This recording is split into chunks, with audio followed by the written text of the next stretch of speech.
Hey everybody, welcome to the Herd Fit Podcast with Dr. Sam Rhee and myself, Coach David Syvertsen. This podcast is aimed at helping anyone and everyone looking to enhance their healthy lifestyle through fitness, nutrition, and most importantly, mindset. All right, welcome back to the Herd Fit Podcast. I am Coach David Syvertsen. I'm here with my co-host, Dr. and Coach Sam Rhee. I apologize. We did not have an episode last week, and I think I got a few death threats for that, by the way, that someone's Monday morning commute was not as normal as it used to be with the Herd Fit Podcast. We do try to get episodes out every week. I would say 50 weeks a year we do get that done. Just really, really busy over the past few weeks. So we took last week off, and we're back on the saddle today. So today we are going to talk about, I would say the title of this is, So You're Starting CrossFit. What next? And I just got done doing a couple of beginner sessions. We call them beginner. Some other gyms call them fundamentals or on-ramp. And basically this is where it's like an introduction to CrossFit type. At CrossFit Hoboken, we had to do 6 classes before we started taking normal classes at CrossFit Hoboken. I remember it was like $225, and then you bought a month membership, and you had to be there Tuesday, Thursday, 7:15, or Monday, Wednesday, 7:15. There was no flexibility whatsoever. And a lot has changed. That was back in like the early days of CrossFit. Things are a little bit more sophisticated and cleaner and easier to plan around. But I just got done with one, and as I'm doing this, I'm like, this is going to be a good episode because I've been wanting to put something together that we can always send to a new member here at CrossFit Bison. And for those that listen that don't come to Bison and you coach or you own a gym, I would love for you to bookmark this and save this and give this episode to them, because it is really hard to explain in an hour class what this is, what you need to be ready for, what not to be ready for. Some common mistakes that we see and have made ourselves, what to avoid, and what to really pursue physically, mentally, with your wallet, with your money, in terms of what to buy, what not to buy. So this is really a guide to starting CrossFit. Sam, do you wish you had something like this to listen to when you began? Yeah, I didn't know what to expect when I started CrossFit. I mean, we all have our CrossFit start story, as we've talked about before, and this is really to help sort of streamline that beginning. We all have awkward beginnings with everything. No beginning is usually ever smooth. And CrossFit is a pretty, I wouldn't say complicated, but there are a lot of aspects to CrossFit. And so when you first come in, it might be intimidating, scary, difficult in some ways, a real difference in terms of mental attitude and change. And so if someone had sort of helped explain some of these things when I first started, as opposed to you just looking at my clean form being like, oh my God, what the heck? We have a long way to go. We got a long way to right. Like just simple things, which I think probably could have streamlined things for me. I would have appreciated that. Yeah. And I think this is also important for people that have been doing CrossFit for a long time. And I think it's great to always kind of circle back to fundamentals and your start story. It's no different than in tomorrow's class, we're doing pause back squats and dumbbell snatches and burpees before. I coached a burpee workout this past week, and we were teaching people in class how to do burpees properly. Like, what is the standard? And it's not just because it's rep and no rep. We always want to circle back to fundamentals. And that's one of these things that we talk about in beginner sessions. I mean, if you have someone that's never touched a barbell before and you're trying to teach them a snatch with a PVC pipe, you almost, like, I've done this so many times over the past 12 years now of coaching, where it almost gets more frustrating to coach than it used to be, because you know that it's going to take a long time to understand, and you're trying so hard to teach them, but you also know it's going to come with experience, and you're not going to teach it in 15 minutes, right? So I think but one thing that we always tell these people is like, hey, just so you know, you don't need to learn the movements today. Where do your hands go? What are you actually doing? You're getting the bar overhead in one fluid motion, right? That just kind of get that in, because, by the way, every single time you come to a class and there's a snatch and a workout, that coach is going to circle back to fundamentals. Have you ever done a snatch workout here and not gone over the snatch in a warm-up with a coach? I don't think so. I hope not.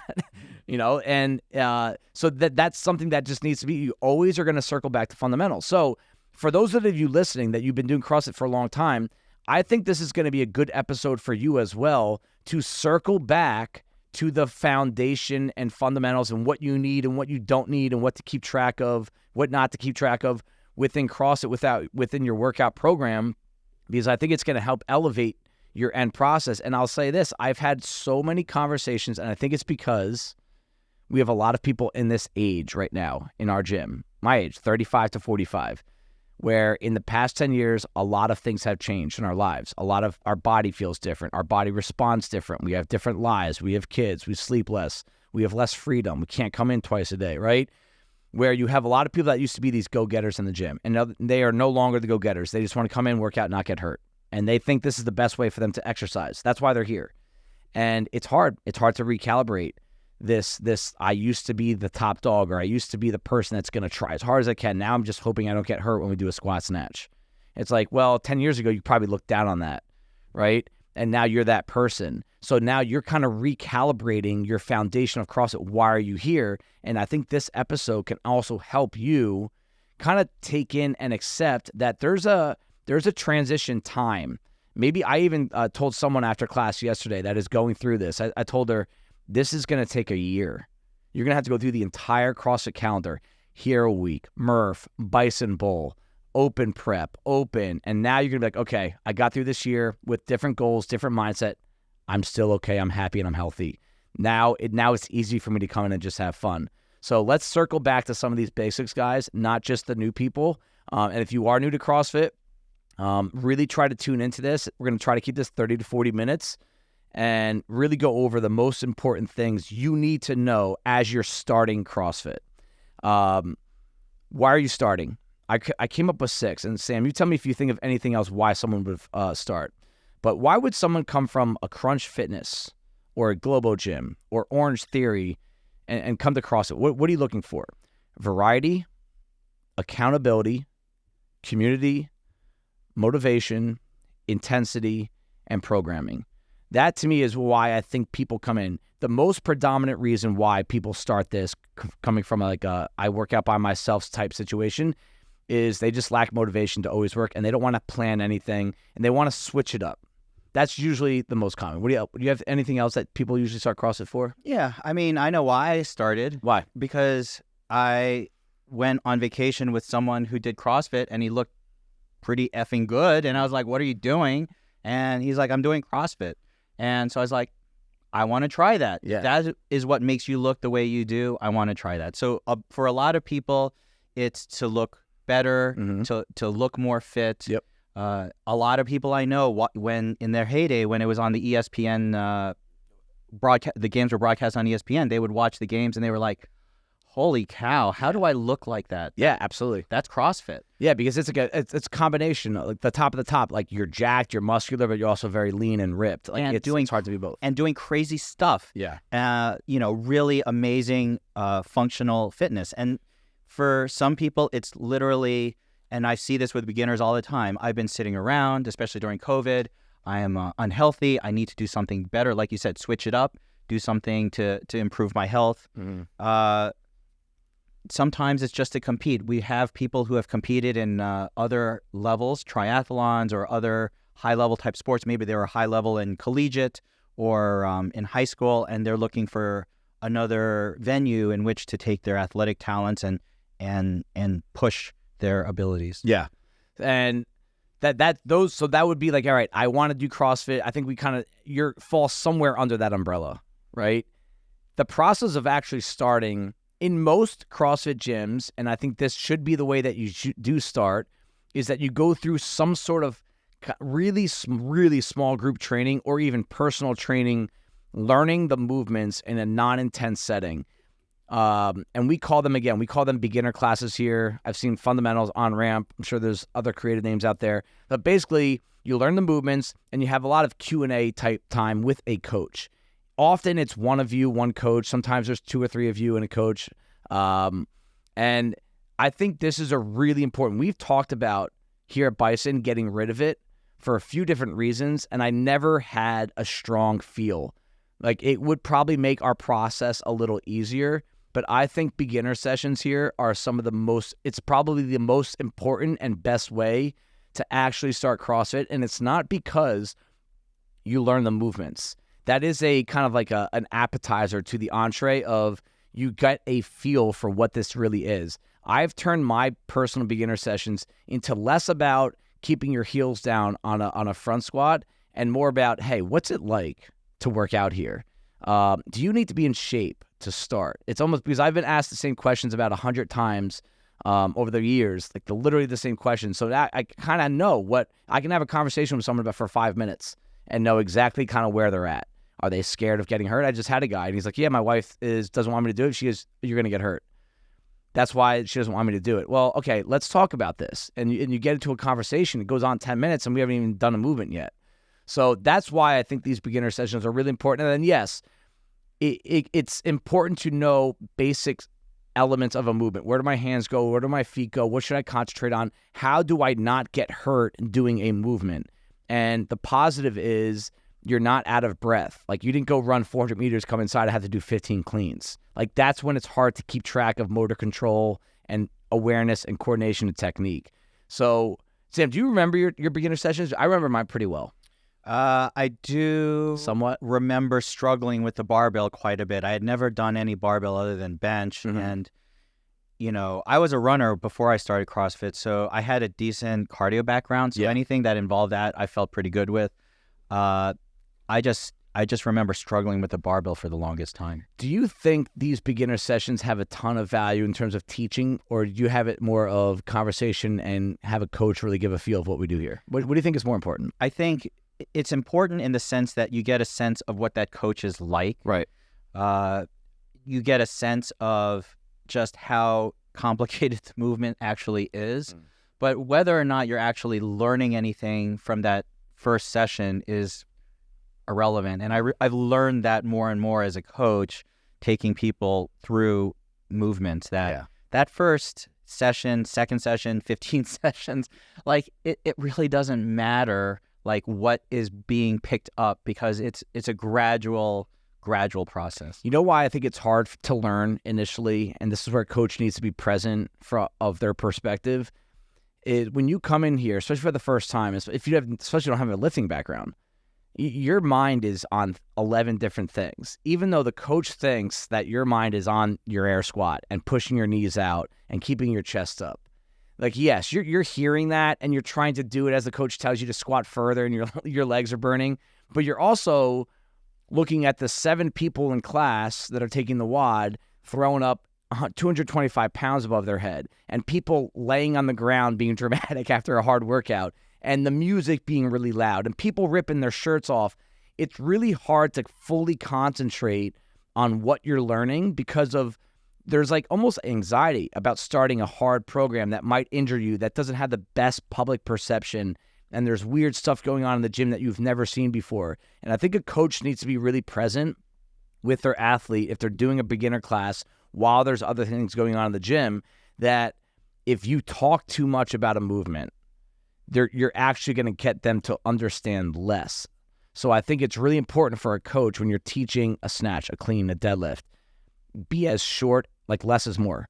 Like, be really short and concise with how you're teaching it, because I could write a book about how to do a deadlift, but if you do, they're going to zone you out, or it's just going to confuse them too much, among other things. So when you're coaching a class, coaching a beginner, a fundamental class, assume that athlete is thinking about 7 different things while you're teaching them how to snatch, and see if you can clean up and almost funnel the best way to teach that person the movement. Now, if you're an athlete, because we're talking to athletes here on this podcast, if you're new, take our advice. The most important times are when the coaches are trying to teach you something that you need to zero in on that as much as you can. CrossFit is, the definition of it is constantly varied functional movements performed at a high intensity. And then you include lifestyle changes and all these other things to become the most functionally fit person that you can be. That is very complicated. So the opposite should be happening when you're coaching, especially beginners. It should be simple. And that's as a beginner, when you're starting, look at your coach, see how they're evaluating you and moving you. If it's that was one of the things I learned as a coach as I was coaching beginners. I took my L1, I took my L2. I started throwing all these terms at beginners in terms of like, you know, your hips and this and that. Hip extension, Yeah, quarter extremity. right, all this stuff. Right. And that was unhelpful in so many ways. As you said, simplicity is key when you work with beginners. And now, as someone who is constantly trying to improve my barbell movement and teach others how to do their barbell movements, simplicity is key. I cannot tell you how many times, and they teach this also in the CrossFit L1, L2, is your cues need to be short and actionable. So if you're a beginner, focus on the simple stuff, and you should look and see if your coach is helping you in a non-complicated, simple way. You can't fix 15 things. Maybe you just work on knuckles down. Right. And I tell you, when I'm lifting, I'm not thinking, oh, knees here, foot placement here, hips extension here. I'm thinking knuckles down. Knuckles down. And so I will tell you that so much of this is about keeping it simple, keeping it enjoyable. Yeah. So beginners, new people, you just got done with your beginner classes. You are now going into the fire, literally. You're joining the real classes at whatever CrossFit you're joining. Here are 3 things that I think you have to know. I can give you 10, but again, we're talking about simplifying, so I simplified this, right? Here are the 3 things you have to know if you're starting CrossFit, okay? You have to do. Show up way before class as much as you can. I know schedules are really tight for some, so if 5 minutes is all you can do, fine, get here 5 minutes early. If 10 minutes can be done, get here 10 minutes. When I started, again, different life, lived in Hoboken, didn't have a kid, I showed up a half hour before my class so that I could watch the end of the previous class. So I can go in and be like, oh, that's what a clean is. Oh, that's what a clean and jerk is. Oh, that's how long this takes. That's the weight that guy's using, right? There is so much you can pick up on by showing up, hopping on a bike, getting a warm-up in, get a stretch in, get a roller, and watch a class operate that you're about to do. That's one of the great things about CrossFit that a lot of people don't know when they start. The 5 a.m. class is doing the same thing in the 7:15. So if you show up a half hour before your class, chances are that class is doing the workout that you're about to do. And if you're new, I promise you will pick up on things by simply just watching a class. Part 2 of the most important thing about showing up early is that you ensure you're going to be there for the whiteboard talk. And if a gym does it right, they put a lot of thought, effort, energy into the whiteboard talk so that everyone in the room is on the same page. What are we doing today? What's the stimulus? What are the scaling options? What should I do? What should I not do? You are going to get that at the whiteboard. If you're showing up halfway through the whiteboard talk, or you show up and you never see a class prior to you, you're going to get less out of CrossFit at the start of your experience than you would otherwise. The first thing I do when I start a new activity is get there early. When I was a brand new attending as a surgeon and I started doing cases by myself, I got to the operating room like over an hour and a half early, even though I didn't need to. Right. I would go through the pre-op area. I would go through post-op area. I'd get in the OR. I'd check out things. I'd make sure I knew and was familiar with everything that was going on before I started. And that should be the same for you when you start CrossFit. Like, you should be you feel a better sense of comfort if you're there and you're sort of observing and knowing what everything is. And I think most well-prepared people will do that. Warming up is incredibly important. If you're someone who hasn't done CrossFit, warming up, like you said, getting on the bike, stretching, can be so helpful. And honestly, more of our experienced members don't do that. And I think that that's a huge issue in terms of potential injury risk. Yep. I need to do that more. Mm-hmm. I was much better at it. I'm not good now. And now that you say that, I'm like, shoot, I need to get in a little bit earlier and I need to do a little bit more mobility work and if you can, heart rate. If you can. You know, and I will talk. Listen, there are some people in my classes that always show up right in the middle of the whiteboard talk, and it drives me nuts. I don't say anything. I know who you guys are, and I want to talk to you, not because I want to berate you, but I want to figure out, like, what is it? Sometimes it's my fault as a coach because there's just like a lot of we have very big classes sometimes, and the parking lot gets like to be a nightmare, and I really try hard to make sure that doesn't happen. Sometimes it does. Sometimes people have like 4 kids, and it's really difficult. But on the other hand, even as an experienced CrossFitter, you are shorting yourself if you show up a couple minutes late every time and you're not getting that whiteboard talk. You're right. The coaches spend a lot of time, at least I do, trying to make sure I am efficient and explain exactly what's going on. If you're a beginner, there's definitely no excuse. Oh, yeah. You definitely need to be there early. And I would even say those whiteboard talks are for the beginners more than any people in the gym. So and I hope a beginner can really take that in as, all right, this is a good thing. This is going to help you out, because we really do dumb down. I occasionally will change up my whiteboard talk if I have 4 people in class and they all like really know what they're doing, experience. Then it's like, all right, I need to not dumb this down. But the other classes, basically every other class, especially in the morning, it's dumbed down to the point where like a beginner is going to get the most out of this. As a coach, if people are constantly skipping your whiteboard talk, you also need to look at yourself and be like, right. Am I adding value with my whiteboard talks? I need to add value. They need to be useful.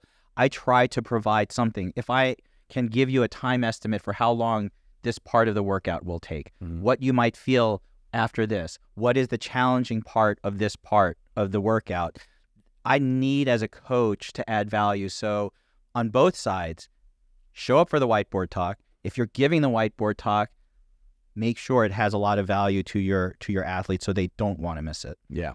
The next 2 I could kind of tie together. But we could talk about them separately, but I want to say them at the same time. So again, 3 things you have to know / do. Understand the purpose of scaling and progression, and thinking about the long term in relation to your ego. So example, you start beginners and we show you what toes to bar are. We show you the kipping pull-up. We show you the handstand push-up. And then 99 times out of 100, people are like, I can't do that. What am I supposed to do? Oh, by the way, here are the next 3 levels down from that movement that you'll start at level, all the way down at the easiest and work your way up. And almost, like I would say this happens 50-50, where I show a toes to bar, and then we go over the knee raises, we go over the leg raises, all these, hey, this is the benefit of doing it this way. But then the person wants to try a toes to bar. Like, hey, can I do it? And like they put everything they have into like barely getting like their toenail to grasp with the pull-up bar. And they come down, they start swinging back and forth. They try it again, they fail. This happens a lot. So this is where understanding that, hey, you can do a toes to bar, that's awesome. But when they show up in a workout and there's 12 of them at a time, you can't spend a minute 30 seconds trying to get those 12 toes to bar. We have to scale because there's a perceived intensity that we want everyone to go under. It's one of my favorite things to talk about with a beginner, especially one that is, you get a vibe of like some insecurity, self-consciousness where, hey, guess what? You are going to feel the same after this workout as that dude up in the front that is one of our top athletes here. And like wait, what? How's that possible? He's doing that weight and doing that movement. I'm doing this and this. I'm like, it's all about your current level of fitness, your capacity, and the stimulus of the workout. Catchy word, right? What's the goal of today's workout? We need to know that. And we need to know that if I can't do these 3 movements or these weights, I need to find these weights with guidance from a coach so that I am getting the same feeling. That is the perfect CrossFit class, is that there's 17 people in class, all different walks of life, different goals, different experience levels, different strengths and weaknesses.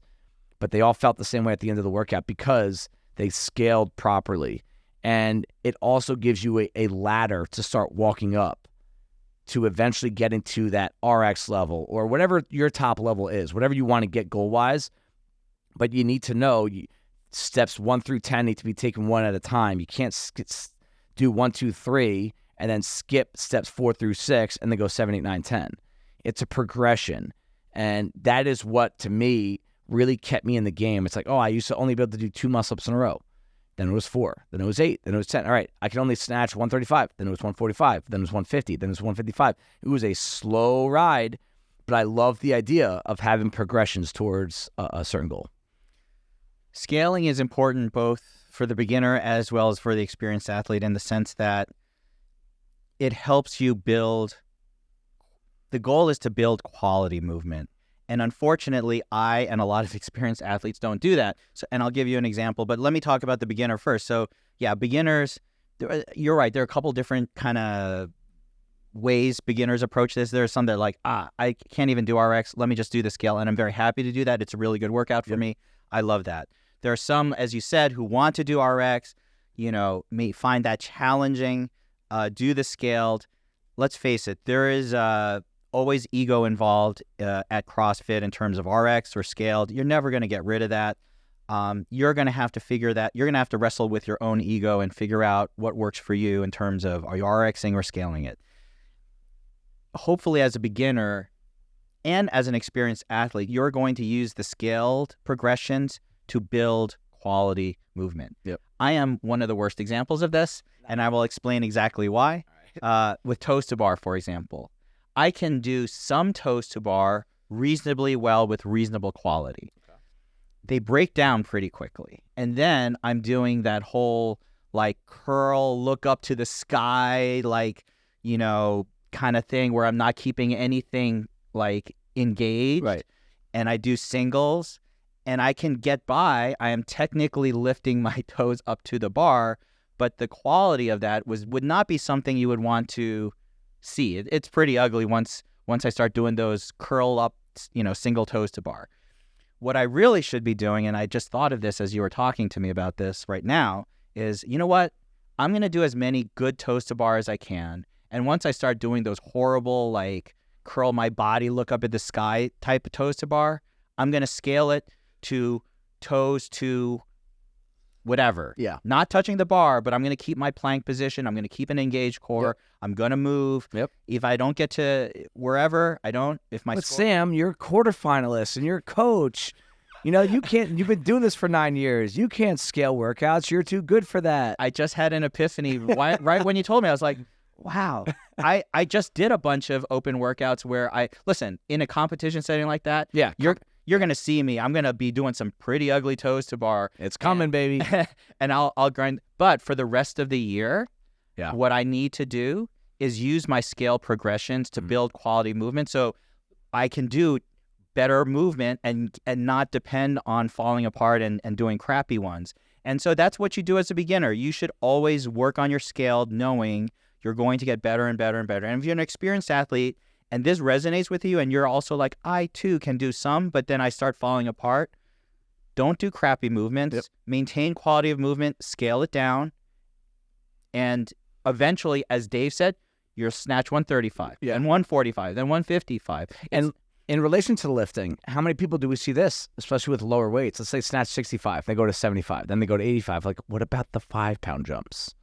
Like, that's where a lot of our progress, that's where a lot of the issues pop up. And then you go to a weight that you just can't do, and you get used to doing bad movement. And the longer you do bad movement, the longer and harder it will take to get rid of it. I have seen so many people snatch 135 and do the ugliest press outs, but they wrote 135 on the board. Right. If I had seen you do more of them at 95 and really kept that movement quality better. And you probably would feel better too. Safety-wise. Less injury risk. Yep. So this is both for the beginner and for the experienced athlete. Don't rush through your progressions. Make sure as a coach when you're working with beginners and experienced athletes, if you can get them to get that ego, because I know there's some athletes I'd be like, dude, don't do that 135. Go down to 105. They'd be like, they're going to 145. And there's no way on God's green earth I'm going to be able to convince them. So be it. But don't try to be that athlete where the scaled progressions are helping you and you're not using it as a lack of ego, an ego problem. Yeah, like the ego problem. I was talking to this guy just to get beginner with him.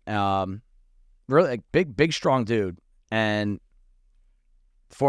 he's a retired police officer, just like a very alpha type guy. And he said he's very honest. I told him, I tell all my guy beginners this especially, like, hey, early on, some of these more complicated movements, every girl in this class is going to be lifting more than you. You would need to be okay with that. And some guys are like, I don't care, like whatever. And then other guys, you could tell them that they squirm a little bit, and it's like, hey, it's probably one of the most important ways to protect yourself. If you genuinely don't want to get hurt, because a lot of people say that, and then they're week 2, they're doing a heavy deadlift with a flex back, right? That if you generally can check the ego at the door, that's great. But in most cases, you have to constantly check this. It's not like a one-time thing. I still need to check it. And I want you guys to realize as a beginner, and I swear on my life, this is how I think about this stuff. And I am into the competitive scene. I respect quality movement more than quality scores. And the older I get, the stronger that notion gets. And when I have conversations with coaches, I rarely am like, yo, did you see that time? Did you see that weight? But what we do see often, do you see how well that person's moving? That person moves so well. I had a conversation with Liz about it yesterday with a couple of people doing the ring muscle-ups. And it wasn't, how many did he do in a row? What did he do right before? I was like, dude, his movement is so clean. He catches it hollow. He has a great arch. He extends both his hips. He never chicken wings. It's like, we don't even know. And there are probably 30 athletes that can do more ring muscle-ups than that person. But the person that we respect the most is the one that does it right, that the one that is coachable, the one that is doing safe. It's not the best athlete. And I think this is a performance center program. I'm going to get into that at some point. And we write your scores down on the whiteboard. And we're a competitive society, so we always think more is better. But really, the respect that you get, the extrinsic respect that you get, I would say 80% of it comes from what your quality of movement is, especially from the coaches. Things you have to get. So this is going to be a little bit more lighthearted. But, you know, you go to CrossFit. It's a pretty expensive gym membership compared to most gyms. And I actually feel guilty sometimes. Be like, so your membership is this, and by the way, you need to go buy about $80 worth of stuff. I do think the CrossFit equipment gets a little overblown with what you actually need, and some of this is individual based. Like some people need like compression and belts and wrist straps. I do think there's 3 things you really got to figure out pretty quickly. One of them is hand protection. We call them grips, pull-up grips, and there's all these different brands. When I started, it was you got to tape. And, you know, I remember watching a YouTube video on how to create pull-up grips for your hands. And it was always great for like the first 3 minutes of a workout. And then it was just a complete mess by the end. And we really, CrossFit grips were not really a big thing until 2012, 13, 14. So like if you were before that, you were bare hand on bar. And can you guys imagine that? You know, you guys doing CrossFit now, like some of you guys put grips on when we hang from a pull-up bar in a warm-up. You know, like it hurts too much, right? Like that, you guys do entire workouts like that. And I do think it can impede someone's progress if their hands are always hurting. Like it is an awful feeling at 5:30 a.m. on a Tuesday where you hop up there and the second you touch the pull-up bar, your hands are throbbing. It kind of throws you off a little bit and you get pissed. You don't want to be there. So I think getting pull-up grips is if I told a new person, what's the first thing you should buy? That's my answer. What do you think? Yes, especially if you're a woman, because as guys, like when I first started, I had really soft surgeon hands. They never did anything manual or hard in my entire life. I picked up books and then I picked up scalpels. That was pretty much it. And then I started CrossFit and I noticed I developed all these calluses. Yep. And I didn't mind so much, but I know a lot of women, like it's a big effing deal if you start getting calluses. They really hate that. Yep. So I remember I was at a party once, and it was downtown. There were some CrossFit NYC type people there. It was like one high level regional athlete, and she comes to me and she says, "How do you deal with calluses? You're a doctor. How do you deal with calluses?" Like she didn't care about anything else. She just didn't like her calluses. And I was like, oh, wow, this is really a big thing. Aesthetically? Yes. Yeah. I think they just want soft, nice hands. Yep. And so the good is that the best way is to avoid calluses, not develop them. There are a whole bunch of things you can do for skincare and calluses, which I'm not going to get into, but grips are tremendously helpful. If you start tearing and ripping, it's like it's a bad thing. It's a bad thing, and it does, like, even to this day, I get annoyed when I rip, because then, like, I know the next week of workouts are going to have to be, like, slightly altered, or you have, like, it hurts, and you can still get through a workout. Like, my least favorite thing about ripping is that snatching for the next, like, week sucks. Right. Like, you do it, but it's, like, it's annoying. You know, it's like, you can suck it up, cupcake, I know, and I do usually. But there are people that I've seen them rip really bad where, like, they almost can't work out normal for, like, 5-6 days. And that's like, all right, what's the point? Right. So grips are very individual. You'll get tons of advice about which ones to get. But I agree. Investing and figuring out what grips are good for you will improve your life quality. Google pull-up grips CrossFit, and there's so many brands now. I don't even want to, we don't have a sponsor from a pull-up grip, so I'm not even going to get into any, but maybe someday. But there's so many different brands now. The second one I think is really important is figure out your footwear. This is tough. I actually don't lean heavily in one direction in terms of telling people what to do with footwear. I do think it gets overblown. And there are a lot of like CrossFit type companies or companies that have benefited from the growth of CrossFit, Reebok and Nike and Noble and TYR. I'm not going to endorse one, but I do think you need to kind of figure out your jam with that, because the traditional CrossFit sneaker with the Nike Metcon or the Reebok Nano, even some of the Noble trainers, they suck to run in, like awful. Like to this day, I hate running in a Nano, and I will avoid it if I can based on what other movements are, because they're too flat. There's not enough give and cushion to them, so my joints will start to hurt. My Achilles will start to hurt. But at the same time, I don't want to wear running shoes all the time, because when I'm inside doing movements with a dumbbell, barbell, wall ball, I don't feel stable. I feel like I'm kind of almost like on a pillow, and I'm just falling left to right, and I don't like feeling like that when I'm lifting a load. And then I have weightlifting shoes where it helps my lack of ankle flexibility out, or it gives me a little bit more of a platform to really like screw my feet into when I'm doing a heavy lift. So you're going to have to figure out your jam, but I would say this: don't buy a CrossFit sneaker because other people have CrossFit sneakers. Start off with whatever cross trainer you have. Whatever you normally wear to the gym, give that a shot. And then the only thing I would recommend not wearing are full-blown running shoes for a traditional CrossFit workout, because they're just like, there's a little less stability in those, and they are meant to propel you forward. And a lot of times in CrossFit, you need to drive through your heels, and that can be a little bit of an issue. Shoes are incredibly personal. I know someone who did their first 4 months of CrossFit in loafers until someone pointed it out to him. Hey, maybe you should not be wearing loafers when you do your CrossFit. And he bought another pair of shoes. I would say running, I feel like exactly the same way as you. I don't like running in flat soled shoes, which are what a lot of the CrossFit shoes are. Yep. I feel the same way about my ankles and my feet. I don't like like big heels, thick soled shoes for lifting or indoor movements. I do have different types of shoes, unfortunately. Most CrossFitters, after a while, and it's a meme, like you collect a lot of different shoes. And I have a couple different pairs for running workouts, for mixed modal type workouts, for weightlifting workouts. I think you should try to find something that works for you. I think that's great advice. You should try your own cross-training shoe first and see how that feels. And then you can try other shoes. I think one of the big things for me is width. I don't like narrow shoes. I like wide shoes. Yeah. And it took a while for me to figure out which ones worked better for me. Mm-hmm. Yeah. But I think honestly, it is really personal, and you could try almost any. The first 3 to 4 months, you could literally do anything in any shoe. Yeah. You're not gonna need. I had a pair of normal cross trainers for the first year. Yeah. I mean, like you said, the only major thing is the running part, though. Like, you need to find something that you can actually run in. Yep. The last thing I think you should get, doesn't have to be right away, because a lot of gyms have multiple jump ropes for you to borrow and maybe even test out. I do think at some point you should get your own jump rope.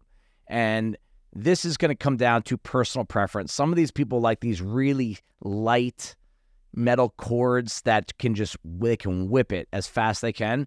Other people really generally like the heavier ropes that you can feel the resistance. You can feel it spinning. It's easier to kind of keep track of when to turn it, whether you're doing double unders or single unders or now even crossovers. And I'll tell you what, man, I mean, I'm not a good jump roper, and for a long time I always thought it was the jump rope's fault. But I think I went through 6 jump ropes in 6 years and just wanted to try a different kind, where I think the best, maybe one of the top 3 double under athletes in our gym, Aaron, my brother, has been using the same jump rope that it was like the OG CrossFit rope from 2010. He has not bought into these speed ropes, these ball bearing rope, these ones that just like are designed to go super fast and super light. He just never trips up. There's long handles, there's short handles. I don't think it's going to matter that much.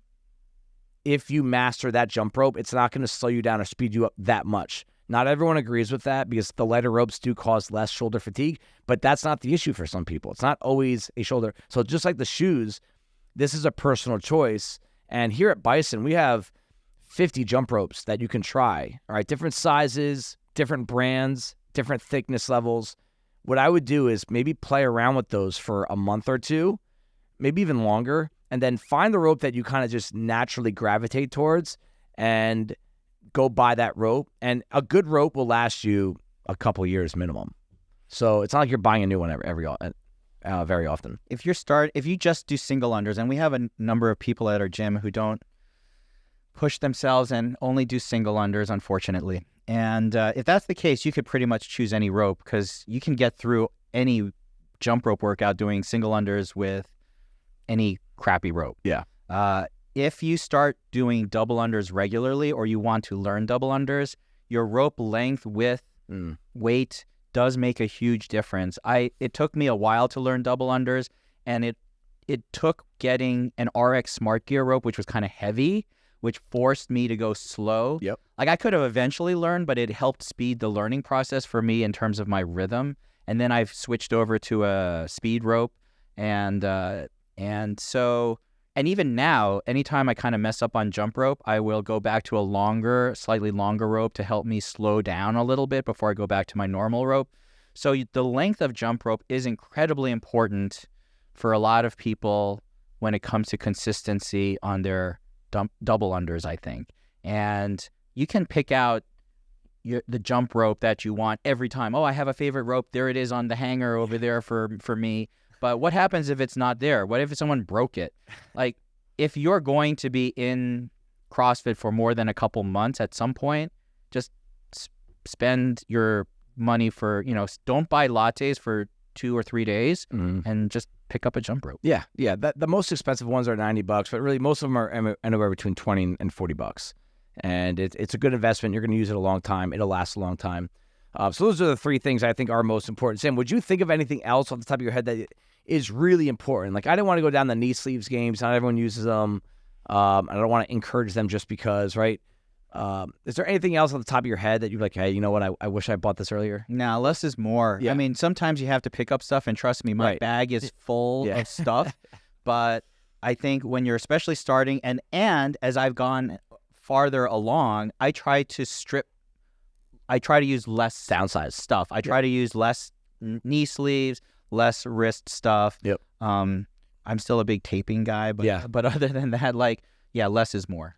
So 5 things that most people, including ourselves, don't realize at the start of their CrossFit journey, if you want to call it that, man, I wish I knew this, right? And we've talked about this in some ways in previous episodes, but again, I told Sam before this, like, act like there's 10 new people sitting in front of us right now. And I want to go over 5 things that a lot of people just don't realize early on that, man, the sooner you get this, the better off you'll be. And one of them is testing your progress / workouts with the whiteboard, with the open, with certain benchmark workouts. This can revolve around recording your results. The way we do it here, we take a picture of the whiteboard, so you don't have to do it. I do think it's better and more efficient to keep track of your own stuff, especially benchmark workouts. And you'll know when there's a benchmark workout that comes up. The coach will talk about that on the whiteboard. But this is a program that in some way, everyone needs to be somewhat performance-centered. I'm not saying you need to be the best, right? But you want to kind of get your best. You want to push your thresholds. And you need to test yourself every now and then. And testing yourself often brings in some stress. Example, what happens to all of our stomachs the day of an open workout, a minute before the workout? You get nervous. You get butterflies. You got to pee for the 7th time in 15 minutes, right? And why do I feel like this? I get that every open. Like, some random guy or girl's like, why am I stressed out? I'm like, meet your care. And you're about to get tested. And I don't know if you're like me, but when you got tested in school and you think you were prepared, but you weren't sure if you were prepared, you think you studied, but you don't know if you studied enough, there's that nervous feeling. Like, did I pass? Right? Your board exams to become a surgeon. There were some nerves there because you're being tested. Yeah. You put a lot into it. And you have to, as a CrossFitter, you have to accept that. You can't turn a blind eye to it. You can't turn your shoulder to it, because to me, you're really not doing CrossFit if you're not testing yourself every now and then. Doesn't have to be every day, but every now and then, if you don't test yourself, in my opinion, you're not doing CrossFit. You're just exercising. And we take it a step further, not to the extreme, but we're also not, just basic dummies here running around with our heads cut off. Measurement is important for both the beginner and the experienced athlete. And I'll give you an example. There was a pretty new CrossFit athlete even last week, and we were doing hand cleans in the workout. And the athlete asked me, "Oh, what weight should I use?" And I said, "Well, last week we just did power cleans from the ground. What did you do?" "Oh, I don't remember. Wait, I think it was, maybe it was like 55 pounds or something. I don't know." I was like, all right, let's put some weight on the barbell. And it's like, it was this. Yeah. This, like, there was a 10 and this. I was like, okay, perfect. All right. And how did that feel last week? Oh, I could do that. That wasn't a problem. I was like, all right, you know what? Start with this and see how it feels. Let's see you do a couple of there. And it was like, oh, yeah, this is good. Well, if she had known that what she was doing, and then after that workout, she was like, oh, yeah, that was really good. I was like, okay, keep that number in mind. Keep that number in mind. So when you're doing cleans, you can say, all right, this is where I know I could do. And maybe I can, like, depending on the workout, go up. If it's a lot more, maybe go down. Now you got a baseline. So for all of these workouts, if you start keeping track of all of these things that you do, one, as a coach, we will thank you because it will help us guide you better. Mm-hmm. But two, you can now say, all right, last week I was doing this, or last month, but now that's way too easy. I can actually add 5 pounds on each side and do more. So you are measuring and improving your performance by those measurements. And that is the same for Rich Froning, same for Katrin Davidsdottir, same for me, same for a beginner. Keep track of these things so you know. I don't do as good of a job these days as I should recording. I do record my workouts. I'm not logging them in a good, coherent way. But I think even if you just wrote down what you do every day in some fashion, I just take a picture of my whiteboard and keep track of it. So it's not very efficient, but at least I can know, oh yeah, I did a snatch workout like 2 weeks ago, and I can like kind of scroll back on my photos and see what I did. Right. Like whatever it takes as a beginner, you will be amazed what kind of progress you can make in 3 months. Yep. And two, you can dial in for safety reasons as well as performance reasons what you should be doing for a workout. And the CrossFit equation centers around intensity. And intensity is not screaming your head off, trying really hard, sweating a lot, getting your muscles to burn. It's a mathematical equation. Are you doing more work in less amount of time? All right, like that's the goal. Whether it's more weight, whether it's more reps, whether it's a faster time, you need to have a gauge to chase after. So there is some sort of sense of responsibility on the athlete side. Yes, even though you're new, you got to know what you lifted last week. You got to know what you did last time there was toes to bar. Write it down. Have a good memory. That kind of stuff. Like that really does accelerate what you want to get out of CrossFit. Will come from you pushing your own threshold, trying to improve by 1%. And I'm telling you this right now, your first year of CrossFit, if you're dedicated, smart, stay healthy, you're coachable, you are going to make gains across the board. But you need to know that you used the green and red band 2 weeks ago and you did pull-ups. If you show up and say, I don't know, it's like, all right, well, I don't know about your results. I don't know if you're going to get that much out of today's workout. So just trust me on that. Really try to make this a performance-centered movement, not because you're trying to be the best in the world, but because you want to get better. That's the reason why you're here, right? You getting leaner, gaining muscle, losing fat, losing weight, want to look better, you got to get better at something. It's not going to happen by showing up. You have to get better at something, and the way to get better is to keep track of what you're doing. So this kind of like goes into my next comment. It's performance-centered. And let's bring out the CrossFit Open. We are worldwide known here at Bison for what we do with the CrossFit Open. It's once a year. It's a test. I view it as a test. I think you should too. It's 3 weeks long. It's one workout a week, so you don't have to do that much. It's $20. It's not that expensive. But if you're new to CrossFit, the next Open will be your first one. So we just got done with this. So if you're starting right now, you got a good 11 months, 10, 11 months before we do the Open next year. and you get a rank, you get a number, something objective next to your name, how you ranked in every workout, scaled, foundations, RX, whatever. The next year, 12 more months of training, you now have something to try and beat. You don't need to beat people in your gym. You can, and I do think that can help you accelerate your progress and keep you focused, blah, blah, blah. But look at what you did in year one. Like, I love looking back at what people in this gym did their first open, then their second open, then their third open, and it just gets better and better and better. And that's when you get to compare against the world in relation to who you are in the CrossFit sport. And again, it's not because I know you're trying to be the best athlete in the world, but it means when you see someone go from the 45th percentile to the 65th percentile, you think that's luck? Maybe some of it is, but no, they worked hard. And I always love to show someone an objective. Look what you did. Look what you did last year. Look what you did this year. Not a pat on the back and say, good job. They do that at any gym. You know, a crappy personal trainer will do that even when you don't do a good job. They're like, hey, good job. Good for you. Where's the objective progress? Here's your open rank. And, you know, it's reason number 105 why every CrossFit should be pushing their athletes to do the open, because it shows, hey, are we doing a good job programming? Are you doing a good job working out, or did you get comfortable? Did you get complacent? Did you become soft? And that's why I think that the open and you chasing after a performance in one way or another is going to help you out a lot. There are two reasons why you should chase performance. One is it keeps your relative intensity high. The only way you're going to get better is if you keep your own relative intensity level high, which means trying really hard, which means you're chasing after your own relative performance.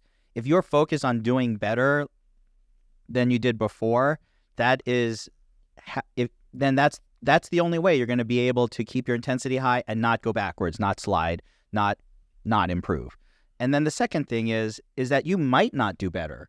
I have many workouts gone and done it and not done better and realized I have a huge hole in my game. I am not doing this movement well. I did not, I'm good at like 8-minute workouts, not so great at the 20 to 25-minute workouts. There are a whole bunch of reasons why I'm getting older. Like all these reasons will point out why, what it is that I can do to try to improve myself as a fit person. And if you're not trying to improve yourself, that literally means you're backsliding. If you just try to maintain, you're falling back. So as an athlete, as a functionally fit person, I have to try to keep improving. I have to try to measure my performance in order to make sure I'm not getting worse. Number 3, things that people don't realize when they start. Mobility is a game changer.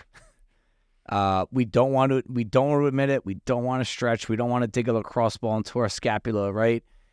If you can improve the mobility within your joints across the board, ankles, knees, hips, elbows, shoulders, wrists, you're going to be much safer doing this program, but it will also open the door to you accelerating your fitness gains, strength gains, skill gains. The longer you do this, you start to realize like even someone just holding a front rack requires a lot more mobility than what people have when they start. If I had someone ask me like, what's the thing that people struggle with the most when they start CrossFit? And I'm like, front rack. It's a really uncomfortable thing for them. It hurts their wrists. Their fingers are getting bent back. Their fingers have never been in that position before. Now you're doing it with a loaded barbell on your throat while you're out of breath. It's a really uncomfortable position. And when the people that I have seen use Matt Cipollaro as an example, he started doing this right around reset, where he came in and did a 20-minute stretch every single day before he worked out. And it wasn't anything intense, right? You don't want to do like a yoga session before working out most of the time, but it was just attention to mobility. This is the best open he's ever had. He didn't work out any harder. If anything, his life is harder now than it used to be with multiple kids. All right, so has a pretty serious job. His movement is so clean. His squat is better. It looks more stable. It looks safer. And it's just because he put that attention on mobility. And this is a guy that's been doing it for a long time. He's already really high-level fitness. This isn't just for beginners, but beginners, the more you can pay attention to really putting effort into becoming more mobile, even though it's not fulfilling and it doesn't make you look better in pictures on the beach during the summer, it's going to help you stay in the game longer. It's always a blessing as a coach when you have a beginner who has great mobility. Oh, yeah, so You're much. just like, oh, that's so great. Like it's, but so many of us are not blessed with awesome mobility. And I think when you start CrossFit, you're going to start doing these movements and you're going to see what movements are difficult for you because of a lack of mobility. Once that shows up, that's where you can say, I can work on these things to be safer, to be healthier, and to improve my performance because, like you said, CrossFit is performance-centered. And you can make amazing gains that way. Now, we also have a lot of experienced athletes who, including me, don't work on our mobility enough. It's boring. I understand that. It's not fun. There's, like you said, there's no sexy upside to it. It takes time. But if you do care about getting better, like you said, Matt, I just saw Matt Cipollaro kill last week's workout, and I was kind of wondering what was in him. That was it. And that blows me away. So it's a great reminder for both the experienced athlete as well as for the beginner. Look at your movements, see what's holding you back mobility-wise, and focus on that part of it. Because I think we have a lot of people here that are really good at working hard, and they're ambitious, and they're consistent. They show up, and like I love it. It's like one of the most admirable traits to me, just me personally, when I look outward and I see someone that just like works hard, and like I love that. But that's not good enough for this. Like there has to be a level of discipline with your mobility work and your recovery tactics, because you are going to eventually burn the candle from both ends if you are not paying attention to that, but also have that admirable trait of working hard. You eventually will get hurt or tweaked, or you'll be that person that every 2 weeks you're tweaking something.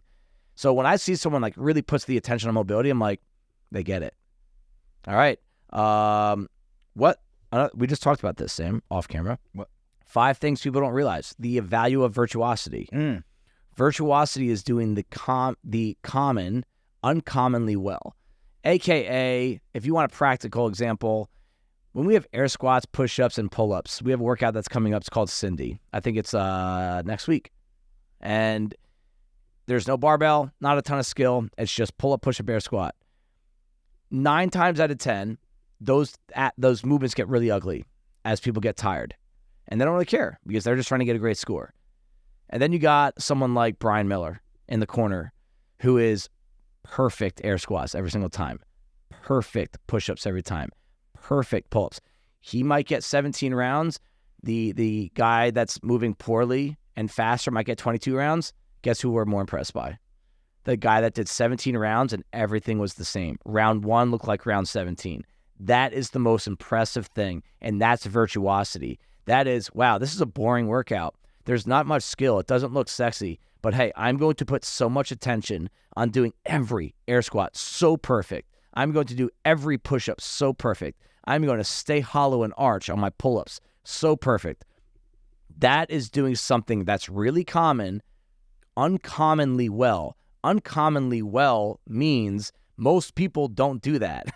They get away from clean movement because, hey, I'm tired, dude. Chill, relax. I'm just here to work out. Dude, I'm trying to get my beat score. I'm trying to beat the person that came in the morning. So I'm going to kind of short a few things and not move well. If you can be the one that moves well, maybe not fast or strong, you're getting more out of this than the other people. Virtuosity. I kind of went a little crazy on my morning classes last week with push-ups. Yep. You're allowed to every now and then. And I basically told my classes that as a collective whole, our push-ups were awful. And I had seen it for a really long time. People not reaching depth, people not locking out at up top. And I understand why. We all want to chase a number because that's put up on a whiteboard. And I basically said what you said. Coaches, other people don't respect you when you don't move well. And I said it reflects poorly on me as a coach. If someone who had never come to him, so ask yourself this: someone who's never come to your gym walks into your gym and they watch your athletes are in the middle of a workout. What would they think about your class and your gym? Right. And I was thinking, if someone came in the middle of a push-up workout, I'd be so ashamed of myself and my athletes. And I said, I don't want that. I know you guys can do better movement. You don't, but you're chasing this score. And I literally yelled at my classes, and they responded amazingly well. I have never seen so many good push-ups in my life with these people. Their numbers probably weren't as good. And I said, listen, I don't care what they do in the afternoon or evening classes. Maybe their numbers are going to be so much better than yours. And I don't know if they took comfort in it, but I said, your movements were so good today. Yeah. That's what you need to work on. I'll tell you what, I think it carried over to Friday because I coach Friday morning. And all my classes, like on that high skill day, the pistols, muscle-ups, I was like, you guys moved it really well. I think like sometimes that message really does hit home with some CrossFitters. And I think just like this episode, it's for veterans of CrossFit as well. Let's remind ourselves, like we need to approach things like beginners, and beginners is do things well. It's so much easier as a coach to coach a beginner because they don't know anything. So you're like, do this. Don't, you're not doing it well. And they'll go slow on purpose. Right. And as a coach, it is much harder to take someone who's experienced and has been doing it a particular way to make them move uncommonly well when they are used to working a certain way. And I still wrestle with that as a coach. Mm-hmm. And you should as an experienced athlete. I just heard of someone who is a very good athlete here, and someone was giving them a tip about how they weren't, I forget if it was a ring muscle up or something else. And that athlete did not respond very well. And this coach is an excellent coach, not someone who I would ever consider being denigrating or confrontational. And I was like, that made me, one, think less of that athlete, big time. And two, I was like, we as coaches should not be afraid, not just beginners, but with our experienced athletes, the simple movements, the common movements, as you said. Right. This is what CrossFit pounds in us in our L1, L2. Don't be afraid to make them move uncommonly well. And I think that that's one of my big focuses probably for the next year is how can I make my experienced athletes move uncommonly well and make sure the beginners don't learn bad habits from the beginning. Yeah, and if you're a beginner listening to this, you're like, this is kind of intense, like, But I'll say this: now's the time to learn. We're coming from a lot of experience over here. The people that ignored it, or maybe us as coaches, we didn't pound it enough. 2-3 years from now, it's going to be even harder to fix. 4 or 5 years from now, even harder. 7, 8 years, almost impossible. So if you ever have a coach that spends 3 minutes talking about, your foot placement on a front squat, I'm telling you, if you can really zero in on that and practice it, you're going to get more out of this. You'll be safer. And I think that's why most people do respond well to what you're talking about. Like, yes, some people don't like to be coached hard like that. But I think most people do, after the laughing is gone and, oh, Sam's being this, like, it means a lot. And I actually think it shows, if you're a newbie, if you have a coach that's like that, I'll tell you what, it means they care about you, because our jobs would be a lot easier if we didn't care. Be like, bro, here's the push-up, here's the workout, no stimulus, no scale, just kind of go, did you want to see you later? I'm going to go sit in my chair for the next half hour. If you have a coach like that, that's the time to leave the gym. So if you have coaches that do care about the movement and virtuosity, it's going to help you a long way. Last thing that people don't realize, we're almost done. Importance of being with others. This is where I think it's kind of obvious, but I don't know if beginners really, truly understand the value of being in a class. And, some classes are bigger than others. Some classes are too big. Some classes are too small, blah, blah, blah, right? The value and appreciation that you need to have for the other people in the room is going to make your experience on a day-to-day basis so much greater. I'm actually actively working on this, the whole gratefulness before a workout, like some little bit of meditation, mindset practice. And I maybe it's because it's new, but I do think it's helping me and my mindset during the middle of a workout. Because trust me, I just watched you and Susan do the pain face run row workout for this Thursday. And those are hard workouts to be like be motivated for, because it's not fun. It's got running in it, just a lot of heavy breathing. But deep down, I bet both you guys are really grateful that the other person did it with you. Because if you did that, if you found a solo version of that, like you did it by yourself, it would not have been as fun. It wouldn't, or as fulfilling. Relate that to a new person coming to a class. You're a little overwhelmed. You don't know all the movements. Can you imagine doing this in your basement by yourself? You wouldn't work that hard. I guarantee you wouldn't work out that hard. Maybe once or twice you would. On a repeated basis, not happening. You'd quit. You'd short the reps. You'd short the workouts. You do 4 rounds instead of 5. You do this weight instead of that weight. When you're in a room of people like this, and most CrossFits, in my opinion, are like it, great community, people that are go-getters, they want to work hard. They're going to feed off you, and you're going to feed off them. That kind of relationship where it's like mutually beneficial is awesome. And I want you to lean into it. Like, I want you to show up and introduce yourself to people.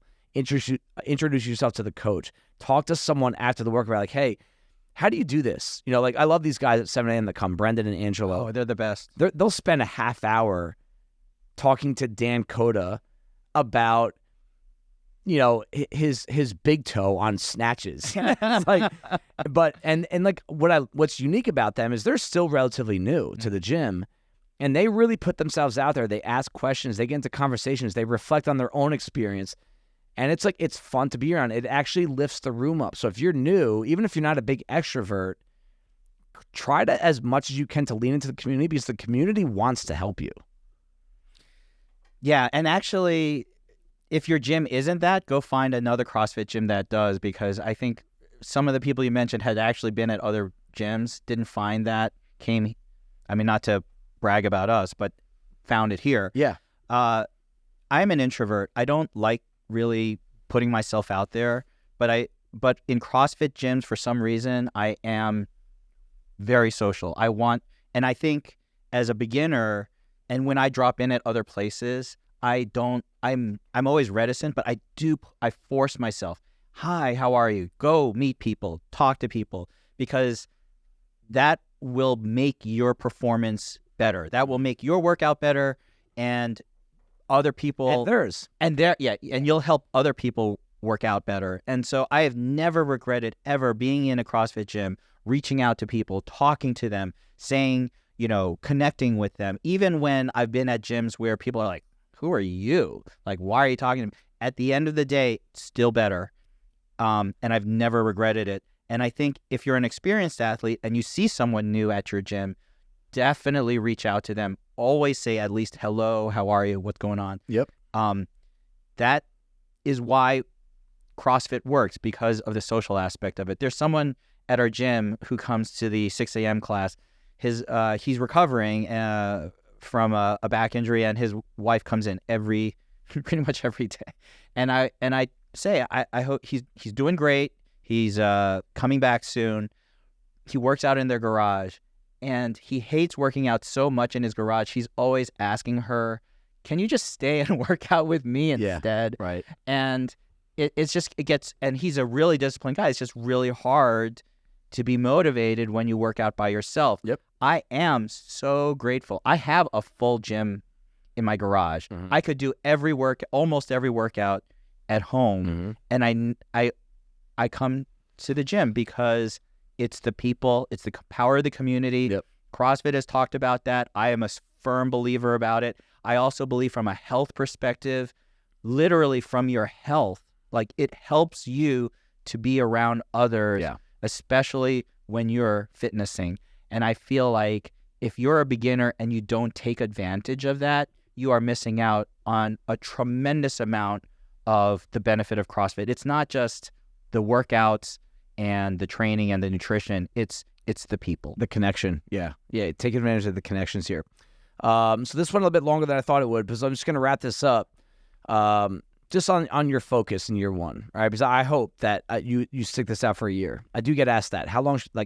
When someone says I want to give it a shot for a month, I'm like, not coming from the business owner perspective. I promise. Like, you got to give this 3 months. You really do, and you got to be consistent. You got to be dedicated. And if you don't like it after 3 months, then I get it. It's not for everyone. I say that as much as I say is everyone should do it. This is not for everyone.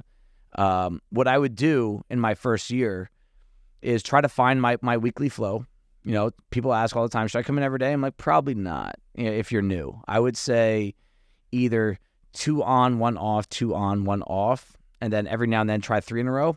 Or you could try every other. I like the idea of coming in 2 days in a row, at least. So I like that idea of 2 on, 1 off, 2 on, 1 off, or 2 on, 1 off, 3 on, 1 off. Get you 2 full rest days per week and see how your body responds to that. So I think that's really important. But also, I think the next most important thing would be, when you can, try to dive into some material. Like, there's so much stuff on YouTube now. Like, if you have thrusters in tomorrow's workout, go type thruster into YouTube for 2 minutes. And, I guarantee you're going to pick up on things that your coach doesn't talk about, that you just haven't picked up on in this group setting. That if you can come in just a little bit more prepared, and I'm not going to tell you to find 20 minutes a day to read about CrossFit, 2 to 3 minutes. And then maybe it'll end up doing more than that because you're getting into it. I think that's something that can kind of accelerate your experience here. Is just kind of diving into some CrossFit type media material, the Herd Fit podcast, all right? That will actually just kind of enrich you and, again, kind of change the mindset a little bit of what this really is, because it's not just an intense workout program. It's much more loaded than that. Yeah, embrace it. That is what beginners should do. They should, if you are doing this to make yourself a better person, not just showing up is helpful. Like you said, putting a little bit of extra time and effort into it will pay off huge dividends. I love the fact that I have had new, beginners come in and say, I saw this, and what do you think of this, when they were talking about a particular workout or that.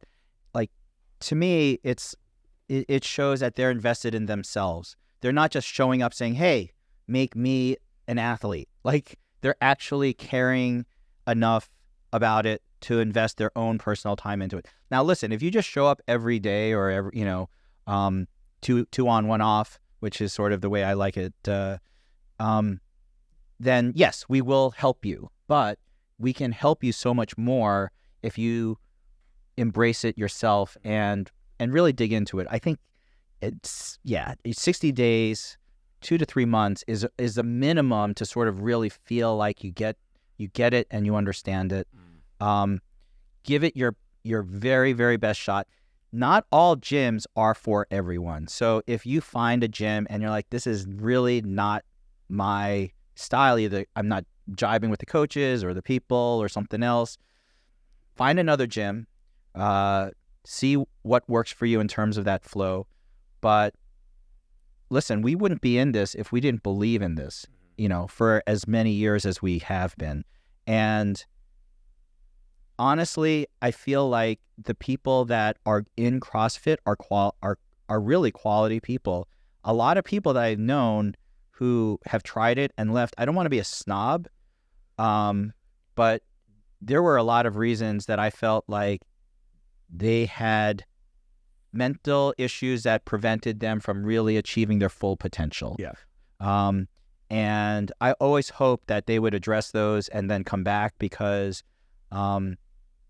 it is a methodology that we truly believe in, that really works. And I think for beginners, if you're starting, keeping that in mind and really giving it your best effort is going to allow you to become your best person. Yeah, so thanks, guys, for listening. Just a disclaimer, there's going to be someone out there that says, you guys didn't talk about nutrition at all. Remember, this is for someone that's, yes, the nutrition is the most important part of any sort of fitness and health program. But I really wanted to dive into what are the things that really prevent people from understanding what we do here, right? Like the actual logistics of a day and the workouts and what you need to be a CrossFitter. And then I think once you get, those are the basics to get down first, in my opinion. I don't think it's the most important, but do you want to do this workout program?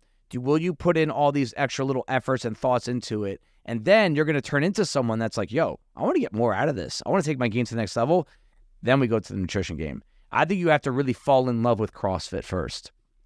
The coaching, the classes, the environment, the community, the intensity, the variety, the virtuosity. You need to fall in love with that, get that foundation, and then, all right, now I'm in this. I'm in this for 3, 4, 5 months. I'm in it for a year. I want to make this my program forever. All right, we got to dial your nutrition if it's not already dialed in. So I just want to put that disclaimer out there first. That's how I think you guys are going to have to start CrossFit and get the most out of it. I hope you got a lot out of it, or at least I hope it can create some questions in your head to go ask your coach, your owner, your friend, your fellow CrossFitters, so that you can really get the ball rolling and stay on track for a long time, because this should be a workout program for life, not just before the beach season. All right. Thank you, guys. See you next time. Thank you, everybody, for taking the time out of your day to listen to the Herd Fit podcast. Be on the lookout for next week's episode.